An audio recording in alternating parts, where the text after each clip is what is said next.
Greetings, everyone, from your queen of Ooga Booga, that is. Hi, everybody, this is Sally Diane, and welcome to another edition of This Week in Donald Trump Debate Edition. I've been promising you this for a while, guys. We're about a week away from the debates, and everything is heating up. We have the stuff with the Supreme Court going on, and I'm sure that the cards will say something about it. But personally, what I pick up about the Supreme Court is it tends to adjust itself.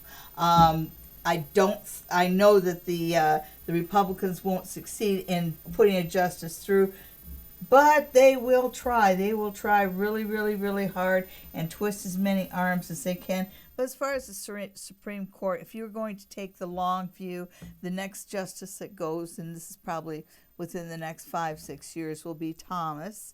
And you're also going to find Brett Kavanaugh moving much farther to the center as he tries to kind of shed the taint, if you will, of being a Trump appointee. You know, that's not too bad of a thing now, but if you were to fast forward about 5 years, you'd find that people with the name Trump attached to them won't do so well. But we're looking at the week ahead, and as both parties get ready for the debates, and so let's see what's happening there. So first we have the Hermit, and so I do see that as searching far and wide. He's searching far and wide for Trump is searching far and wide. That is for any kind of dirt he can find, and he's really digging hard in Eastern Europe.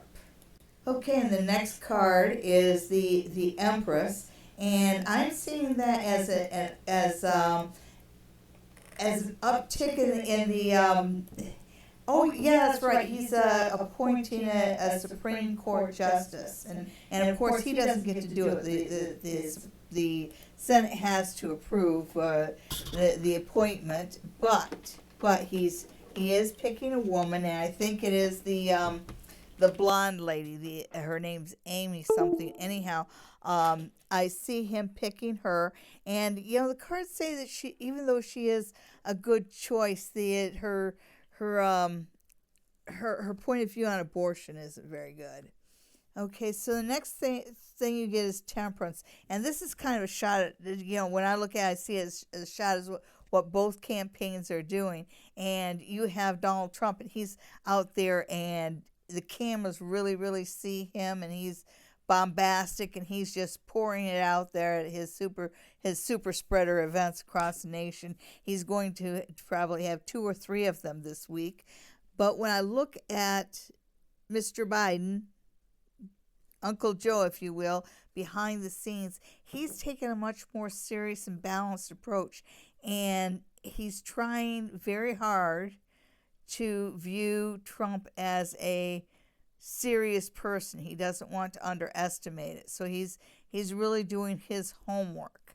And I think that maybe Mr. Trump should too, but that's, oh my. So next we have the 5 of Cups coming up. And even, I do see this as kind of the chickens coming to roost a bit. Even though the Supreme Court thing, the potential of a Supreme Court appointee might be good news. He just gets in his way so much because his attitude and the behavior of the Republican Party works against them a lot. And the biggest thing that works against him is the COVID.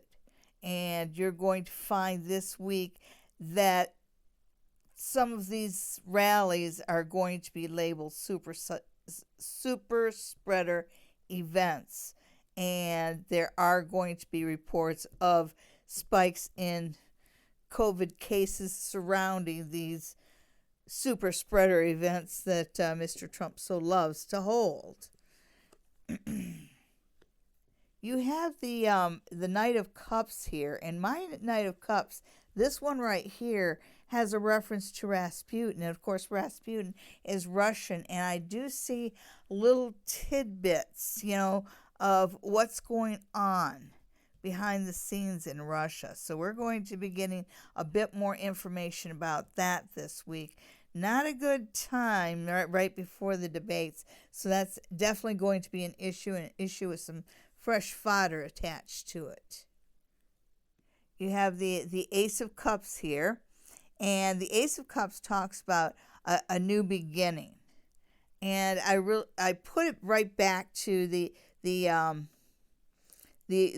Supreme Court nominee, and there is kind of a coming together a coalition on the left, and this is a coalition of Democrats and sympathetic Republicans, not the Lincoln Project, but it's something a little bit more holistic. But it's a group of politicians. There's a bipartisan kind of core group starting to form. It's just little now, but as you get closer and closer to the election, you're going to find that there's a certain amount of senators and congressmen that are bypassing their party and working with each other. So you might actually find the Congress starting to work a bit. And not to be outdone, I'm surprised he hasn't done this before, but I do see Donald Trump as far as I do see him doling out more money to the masses. Whether this is just going to be a one-time lump sum payment to everybody or something along those lines. But I do see him kind of being generous with the U.S. Treasury's funds. So when it does come to the debate, I don't think it's a surprise to anybody that Donald Trump is going to come in totally unprepared and totally convinced that he's going to win, because that's exactly what's going to happen. And it's kind of he's going to try the same stuff they tried on Hillary Clinton, but that doesn't work on guys. He's really going to have a hard time defending himself at the debates. And the final outcome, the final word of this week, and this is kind of this is an homage to Ruth Bader Ginsburg, because her final wishes, what she says, her last message is going to be upheld, and that's a real blow to Mr. Trump. If only he hadn't have, come forward so fast and wanting a nominee, but the die has been cast, and now he can't go back, and yet people are going to respect her last words the same way they respect her. And the final word is the Four of Wands, and the Four of Wands is a coming together of community, and I see this as this particular week and the general political flow of things, the atmosphere is going in favor of the average working man. So I see that as being that that there's going to be more votes for Joe Biden, because it's pretty clear that if you go with Trump, you're going to have the stock market and the rich people. If you go with Biden, you're going to have health care and unions.